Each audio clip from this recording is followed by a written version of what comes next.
It's another week, another set of bad actors, malicious files, and compromised systems. On today's show, we're going to be talking about some of the cutting-edge intel being shared by our awesome community in the LimaCharlie Slack channel, and a huge thank you to all those folks that take the time to share the knowledge with the rest of us.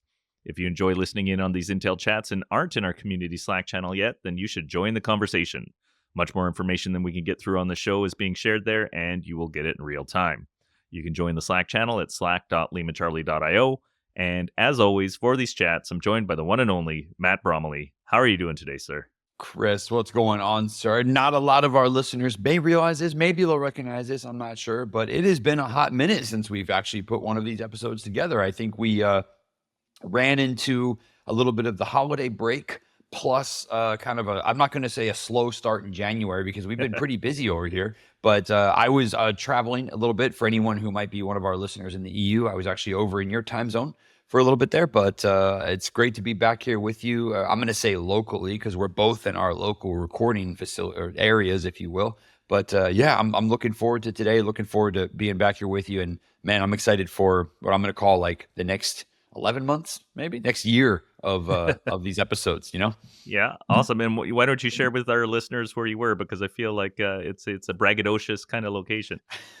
It's a little bit of one. It's hard to tell the story without sounding, without coming off. I usually have to kind of prepend it with a lot of, I was there for work. I was working the whole time. I promise I was there for work, but I was in Monaco for a few days. No, I was actually at the very first EU symposium for FIRST. For anyone who's not familiar, that's first.org. FIRST is the really, really awesome forum of incident response and security teams. It's an IR/SOC/ kind of blue team focused organization that does work all over the world. We're obviously not here to promote FIRST too much, but I will say it was an awesome event. We've actually presented at FirstCon before, and I got a chance to go and run a training, a cloud IR focused, or I should say a cloud focused IR training at their symposium in Monaco. I did not pick the location. Obviously, they picked it, but I'm super glad they did. It was beautiful. I was there over my birthday, which was an awesome way to celebrate, despite the fact I wasn't home. But nonetheless, I was over in Monaco running a training. Had a chance to actually sync up with a few LimaCharlie users over there, which was cool. I got a chance to sync up with some organizations who have used us, who are considering using us, which was a lot of fun. And it was just a great event to be at. And then another thing, Chris, I'll kind of throw towards this as well. For anyone who's in that blue team space or in that cybersecurity defender space, it's always great to get another perspective of how things are done in different parts of the world. A lot of times when Chris and I go through these intel chats and we talk about some of our takeaways or opinions, some of them tend to be either North America centric or sometimes even US centric. And it's good to always expand your mind a little bit and just hear what other folks are saying, what they're experiencing, and then also, Chris, to find the common denominators. I can write a cloud IR training in the US with a US centric bias and go over to EU, and it is very largely applicable.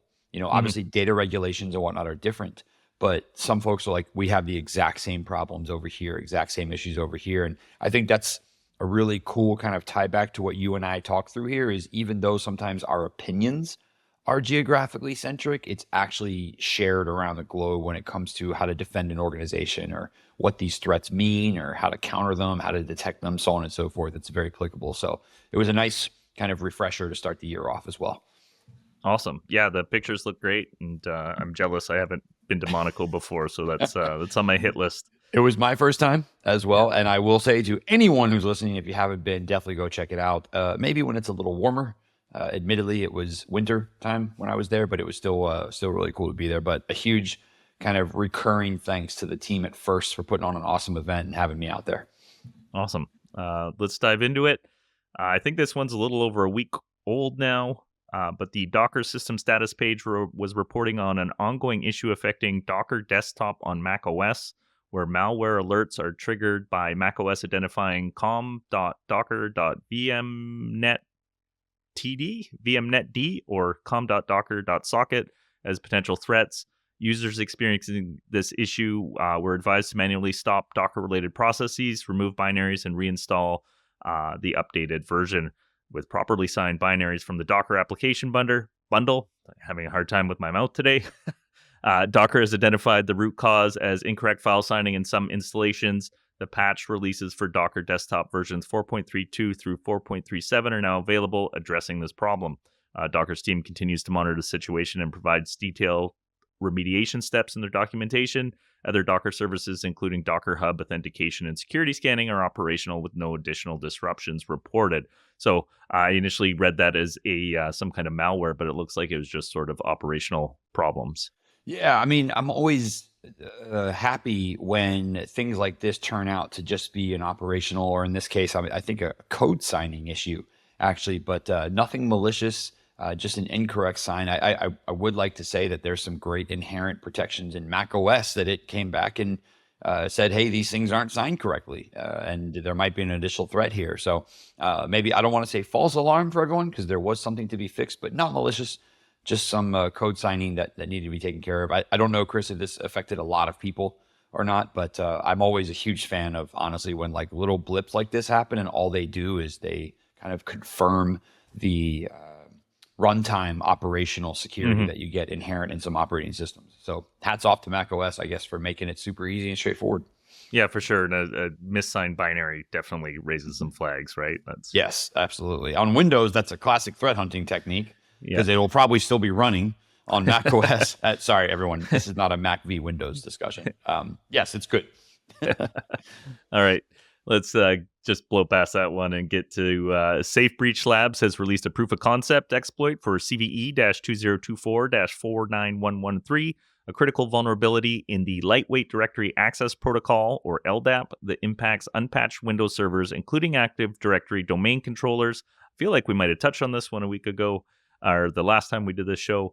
The exploit demonstrates a zero-click denial of service attack that crashes the local security authorization subsystem service, forcing a server reboot. This vulnerability, alongside a related CVE-2024-49112 remote code execution flaw, was initially identified by researcher Yuki Chen and patched by Microsoft in December 2024. While the POC focuses on DOS, SafeBreach notes the attack vector could potentially enable RCE with specific modifications. So this sounds like a POC that's sort of piggybacking on something that we did talk about back in December. Yeah, I think we did cover this one towards the end of December. I know that SafeBreach was also tied to, I think, a potential issue at, correct me if I'm wrong, but I think a potential issue potentially at U.S. Treasury, if I'm not mistaken. But I'm not saying these two things are related. I think it happened there. I think this one has come back up on our radar, Chris, just because we've gotten more information about it. And it just kind of walks and goes through and talks about the kind of the back and forth process that happens here, and the way that this particular vulnerability can be taken, or I should say the attack flow, to quote the blog post. And it talks about sending DCE RPC requests. One thing I may have mentioned the last time we covered this too, Chris, is that there's very specific protocols that domain controllers use to talk back and forth to each other about domain-related things and whatnot. Obviously, there are other standard, communication protocols inside of Windows environments, Active Directory environments. But in this particular case, I believe it starts with a DCE RPC request, which ultimately results in LSAS to crash and force a reboot of the victim server, which I think is then kind of either the DOS side of it, because if I can force a system to crash and reboot, that's obviously going to disrupt services. But the real big tie-on is that the potential for RCE, or remote code execution, is the other big one here. So it's not just, hey, I can make the server crash. I might be able to get it to execute some piece of malware as well. Right. Yeah, so the attack chain involves sending a series of crafted network requests, starting with a DCE/RPC call that triggers a victim server to perform a DNS query. The attacker manipulates the DNS and subsequent network communications to make the victim LDAP client connect to a malicious server. By crafting a specific CLDAP response, the attacker exploits an out-of-bounds vulnerability in LSAS, there's a lot of acronyms here, leading to a crash. SafeBreach verified that the patch is issued by Microsoft SafeBreach verified that the patch issued by Microsoft effectively neutralizes this exploit. They have made their POC publicly available to help organizations test their defenses and confirm patch application. The implications of CVE-2024-49113 are significant due to the ubiquity of LDAP in enterprise networks. Unpatched systems are exposed to potential disruptions and further exploitation, emphasizing the need for immediate remediation. SafeBreach's research underscores the importance of proactive vulnerability management and continuous security validation in complex IT environments. So this is one where I have some mixed feelings because they're saying it's everywhere. Yeah. There's vulnerabilities everywhere. Here's a working proof of concept, public, to go test to see if you're vulnerable, but that really feels like it could easily be weaponized by threat actors and probably threat actors who normally wouldn't have the skills to exploit something like that. Yeah, Chris, I cannot, I can't agree with you more on this, and I'm kind of pausing as I'm answering that, right? Only because as a defender and a blue teamer, we very much do live in the world of hey, as much information as we can have to help build detections or understand how adversaries do what they do. Technically, it should make us smarter, right? However, I'm going to use a potentially horrible example here. I'm going to take it kinetic for a moment, and that's kind of like taking a handgun to all the convenience store owners and saying, hey, if you're going to get robbed, you're going to get robbed with this. So figure it out. Right. And it's like, if I know that's a kinetic example, it doesn't always translate as well. But the idea for me is the same of like, just because someone is aware of how a thing might be done or aware of what might happen, it doesn't automatically mean that they're kind of equipped to detect against it or equipped to protect against it. You know what I mean? That's kind of like the tough trade away is like, well, I mean, I informed you about this and I told you every way it can be done. And I did so by releasing a piece of code that can be used to attack you. Mm-hmm.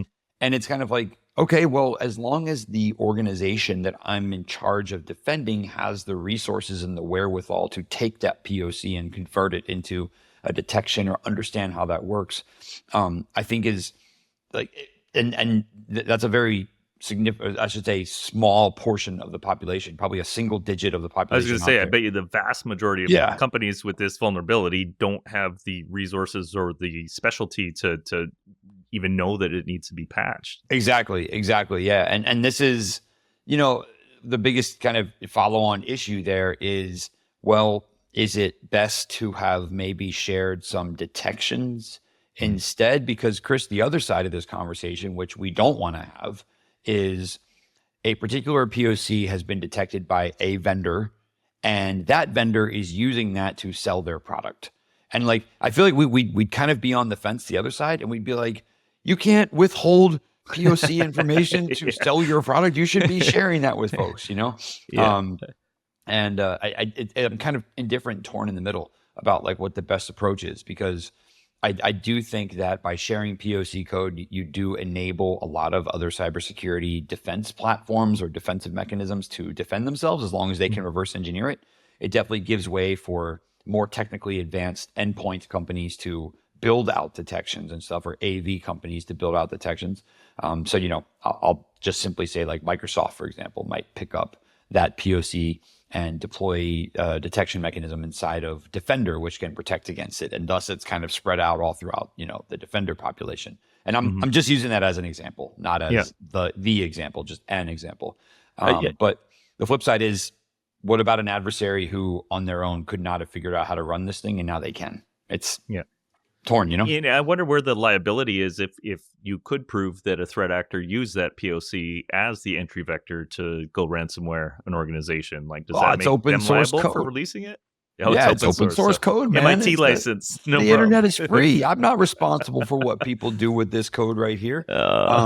I guess where it becomes really tricky is if you take that, and I can't believe I'm going to say this out loud, but if you take that POC script and you dump it into ChatGPT and say, change this slightly, but don't alter the functionality of it. Yeah. Uh-oh. Shouldn't have done that. Isn't that why we use THLS hashes that David Burkett was just I would say there's actually a brand new extension that could be used to detect some different versions of this, but yeah. Yeah, that's some neat tech. Okay, we'll stop taking our aggression out on that one and move on to the next one. This one's from the Halcyon team, Halcyon Rise team. Love the folks over at Halcyon. Great swag. Mm-hmm. Awesome visuals too. Yeah. They gave me some socks at a conference, and my wife wears them all the time. So nice. Good job, gentlemen or persons.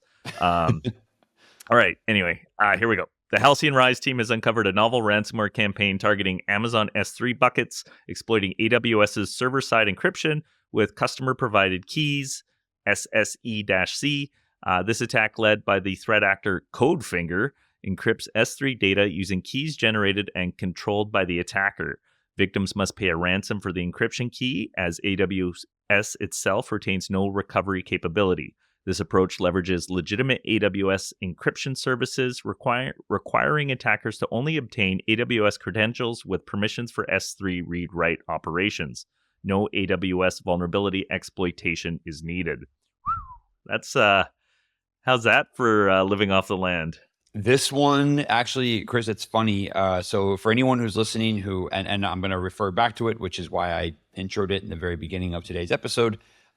This article, this blog post dropped the day before I gave my cloud-focused IR training over in at First.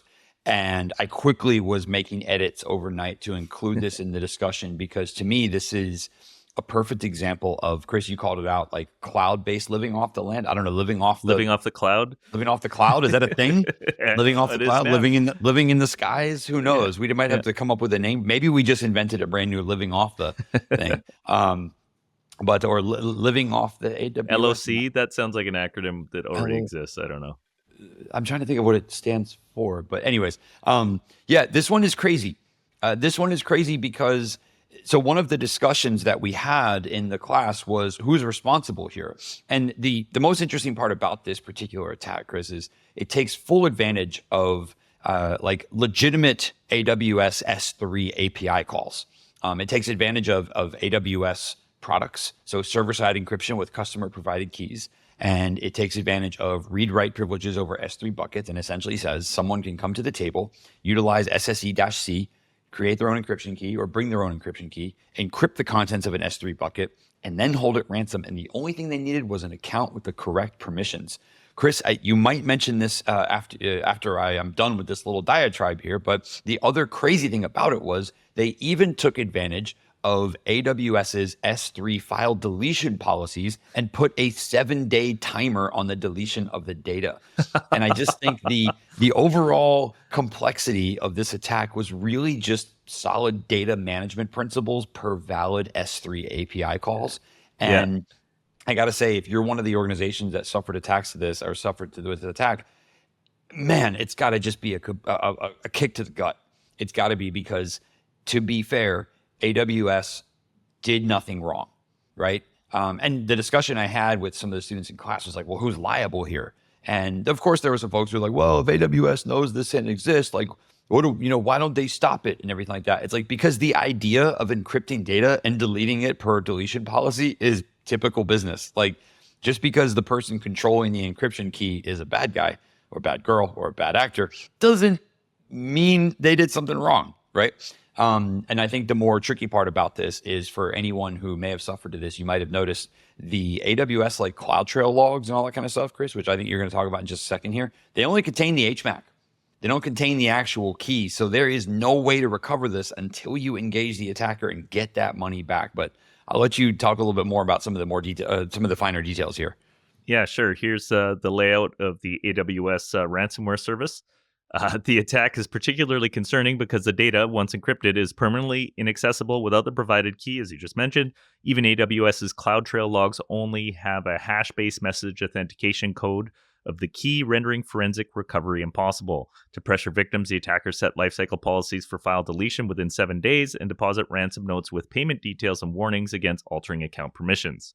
Codefinger's strategy includes finding exposed AWS keys with permissions for S3:get object and S3:put object operations. Once identified, the ransomware encrypts files using SSE-C by invoking an AES-256 encryption key, which is processed but not stored by AWS.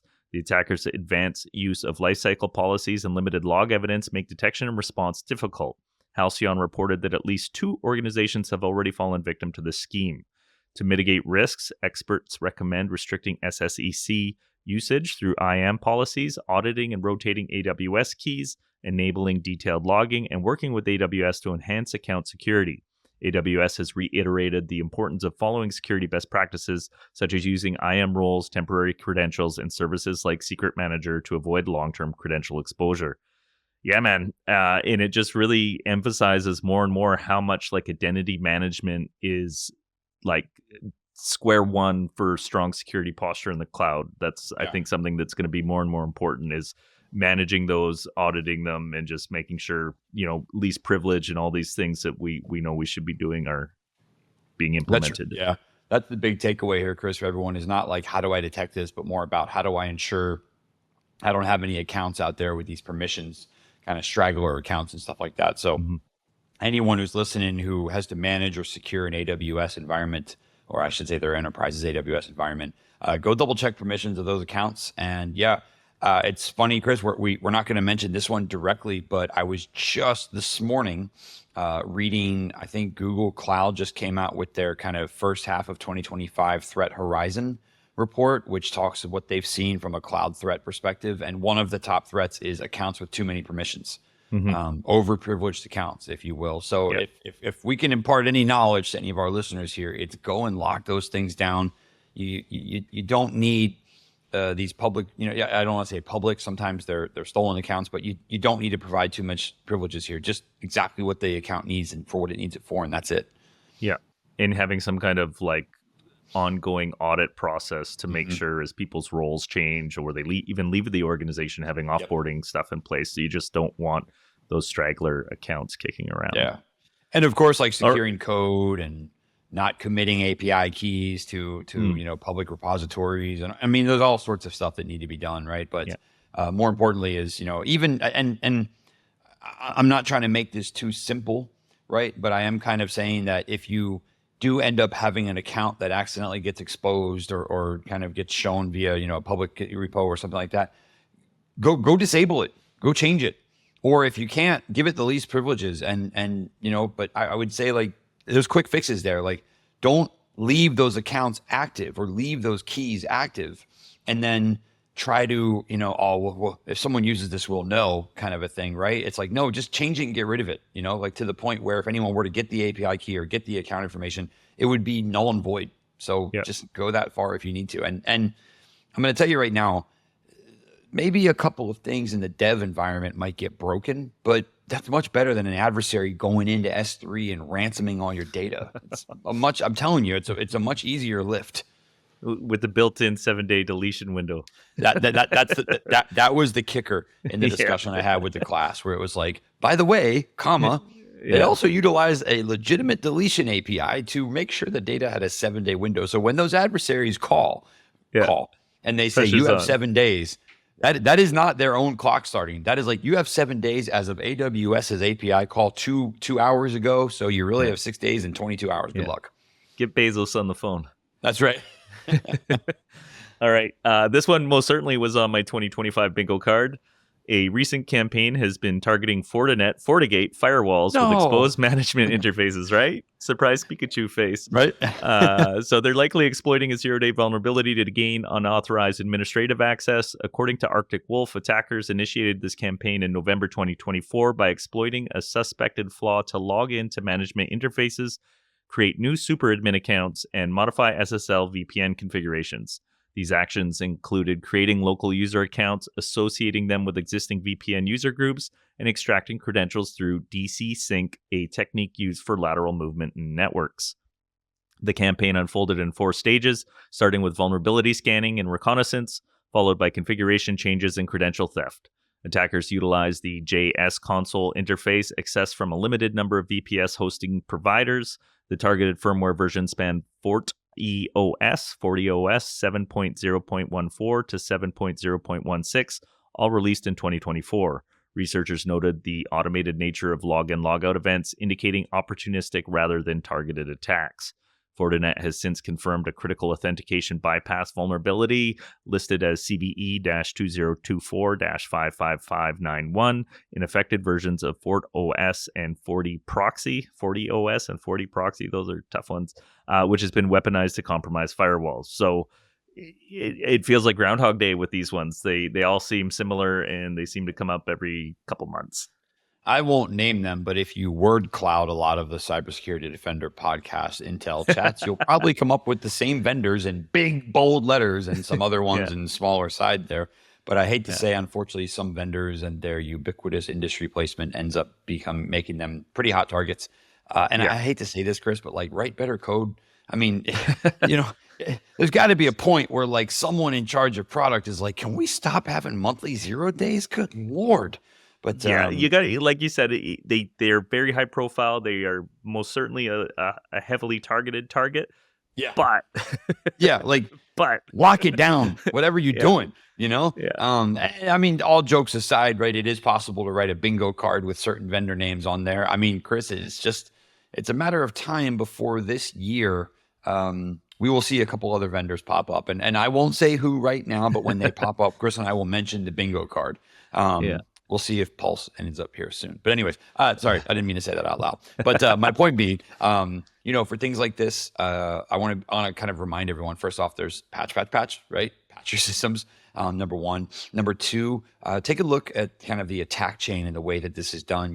It does talk about how the adversaries kind of start at the Fortinet appliances, but then utilizing that JS console interface, they end up moving towards creating local user accounts, associating them with VPN. So now we have network-based artifacts left over. But extracting credentials through DC sync is a really big one. I think that's a technique where there's definitely the ability to write and implement some detections for folks out there. So if anyone's in that kind of defense role, DC sync is a type of attack you should definitely be looking out for, and you should have detections in place for, assuming you have the right level of visibility and whatnot. And some of this does get down to the network layer when we talk about these types of attacks, but not impossible to see.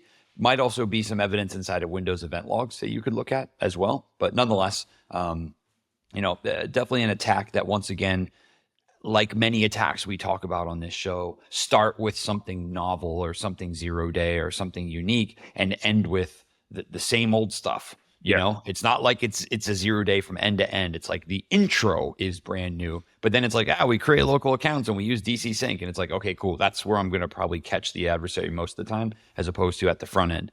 The other thing I want to note for folks here, Chris mentioned this too, the automated nature of login, log out events, like kind of the rapid log in, log out, the timing between them is usually indicative of like some sort of a testing script. Like, does this thing actually work? If so, log in, log out.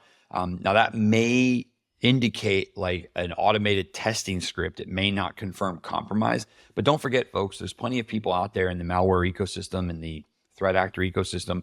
Their whole job is initial access brokering, and their job is to say, hey, I've got a list of 1,000 exposed instances of vulnerability, and 500 of them have been tested and we can get in, and I'm going to sell you 20, right? And stuff like that. So always keep an eye out, even though it may feel like an opportunistic or a scan or something. You never know when that gets sold off to the wrong person and then ends up being the entry vector that you never wanted to talk about.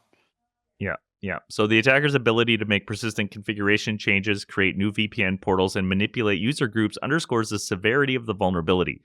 While the ultimate goals of the campaign remain unclear, potentially thwarted by victims' responses, its methods highlight the risk of exposing firewall management interfaces to the public internet. Fortinet advises updating to patch firmware versions and securing devices by restricting access to trusted users. Organizations are urged to review firewall configurations, enforce the principle of least privilege, and implement network segmentation, additionally monitoring for unauthorized administrative actions, especially through unusual IP addresses, which can help identify potential intrusions. Arctic Wolf emphasizes the need for vigilance, as this campaign demonstrates the evolving sophistication of attacks on enterprise network infrastructure. Yeah, never goes away. I think the principle of least privilege has come up twice today, and along with patch, maybe we should add that one to the t-shirt. Patch never goes away, but I do like the idea of a V2 of the t-shirt that focuses on least privileges. Do you really need to do that? Yeah, exactly. I like that. There we go. Do you really need access? Yeah. Did you have to be root? Yeah. It's funny. I was talking about this with somebody last week, where when I was younger and starting my career, I'd get offended if I didn't have access to something, like if I wasn't able to like log into that machine or have admin on that machine. Yeah. And now it's like, I don't want anything. I don't want it. I don't want it. I don't want it. we're going to give you access to this cloud. Can you not? Yeah. Can you not? Can we just like let someone else handle that, please? I'm happy with access to Google, and I'm all set. Like that's it. Yeah. You know, I never can want to check be the my person email. that sunk the ship, right? Yeah, exactly. I can check my email. That's as far as I need to go, right? I don't have to do anything else. Yeah. Okay. Oh, I got to log into this platform to record this episode. Okay, I can handle that. Yeah. All right. Sophos recently reported on 2 distinct ransomware campaigns utilizing unique techniques to pressure victims and evade detection. These campaigns were uncovered by the Sophos Managed Detection and Response team, which highlighted how the attackers leveraged email bombing and Microsoft Teams-based vishing, i.e. voice phishing, to further their goals. The first method, email bombing, involves inundating a victim's email inbox with thousands of irrelevant messages, making it nearly impossible for the victim to notice or respond to critical alerts such as fraudulent transactions or malicious activities. Wow, that's actually kind of interesting because I glaze over a lot looking at my email with all the spam I get. Yeah. You never know, right? When a red herring pops up and you're like, man, I'm getting really spammed today. And then all of a sudden you're like, this must all be spam, mass delete. You know, one of them was actually the thing that was like, hey, did you actually initiate this transfer? Yeah. You know? So they mentioned the overload tactic can also prevent timely responses to ransomware attacks, allowing attackers to deploy their payloads without interference. Super fascinating. The second campaign observed by Sophos focuses on exploiting the growing reliance on Microsoft Teams for enterprise communication. Here, attackers use social engineering attacks to impersonate legitimate contacts, such as IT administrators or executives within Teams. By doing so, they trick victims into granting access to sensitive systems or installing malicious payloads. These vishing attempts exploit trust within corporate environments and demonstrate how attackers are evolving their methods to target modern collaboration tools. So that's kind of wild too. Yeah. I think this is. I don't think it's necessarily novel or new to anybody that these platforms are being targeted, but I do kind of give a hats off to the Sophos MDR team who's going through and tracking and tracing some of these things. You know, to be clear for everyone who's listening, it's not just email or communication-based attacks. Chris might talk about this a little bit more, but there are actually emails that do include kind of malicious attachments to them and that kind of stuff. There is a Java or a jar archive that automates exploitation, kind of installs maybe a piece of ransomware or a backdoor or something like that. Believe it or not, these are actually tied to the Fin7 threat actor. For some of you, that might be a massive blast from the past. For some of you who are just hearing this for the very first time, Fin is the Mandiant by Google Cloud nomenclature for financially motivated threat actors, often associated with financial theft and stuff like that, or financial extortion and whatnot. But nonetheless, 2 really unique, novel. I think what this does is kind of zooms in, Chris, on just the complete integration of Microsoft stack within organizations. Where it's not a surprise to hear about any of these attacks because of just how prevalent it is. But I do think one key point here was kind of like the growing reliance on something like Teams and whatnot, which shows that adversaries are aware of what's in the environment. It's not just kind of point and shoot. They're saying, hey, we know our victims or victim environments utilize Microsoft so heavily that we can concentrate our attack on these applications and we'll likely find some success because the pool of victims is just so large at this point. Yeah. And I think the email attack, which isn't anything special, but also it outlines like how clever some of these threat actors can be in just exploiting existing systems. Another kind of like living off the land technique. They've been watching too many spy movies where you blow up the car over here and then perform the assassination over there. That's right. And they're like, wait, which one am we doing here? And Chris, we've talked about this before. Sometimes sometimes I like to kind of posit about what the boardroom discussion would be in the bad guys layer, right? Where it's kind of like, all right, guys, we're gonna create this new attack called email bombing. And someone somewhere had to have been like, what is that? It's like, we're going to send so many emails. They're not even going to know. Like, they're not even going to know which ones are good, which ones are bad, right? They're just going to mass delete. And then someone's like, well, how many emails are a lot of emails, boss? And it was like 3,000 an hour. I'm like, dude, you could send me sometimes 20 an hour and I'd be suspicious. Be too much. 3,000? Yeah. My gosh. Yeah, so keep note if your email inbox blows up, you should probably start taking a look around. Yeah, exactly. Yeah, lock everything down, unplug the internet, and just just come back online in a day. Yeah. You got the scissors hanging next to the Ethernet cord just in case, right? In case of emergency, cut cable. Yeah. All right. So this report underscores the importance of user education and robust security practices to counter these evolving threats. Sophos recommends organizations implement multi-factor authentication, restrict access privileges, and maintain visibility into collaboration platforms like Teams. Additionally, security teams are urged to monitor for unusual activity, such as sudden email flooding or unauthorized Teams messages, to detect these attacks early and mitigate potential damage. So, yeah, always some sage advice at the end of these little snippets. Always stay vigilant, friends, and watch out on those communication platforms. And if you start to get spammed in Teams or email bombed, something else is likely happening. Yeah. Awesome, Matt. Thanks again for coming out to do these with me. I sure enjoyed the conversations and look forward to doing it again next week. Likewise. Always a pleasure, Chris. I will see you again soon. Take care. See ya.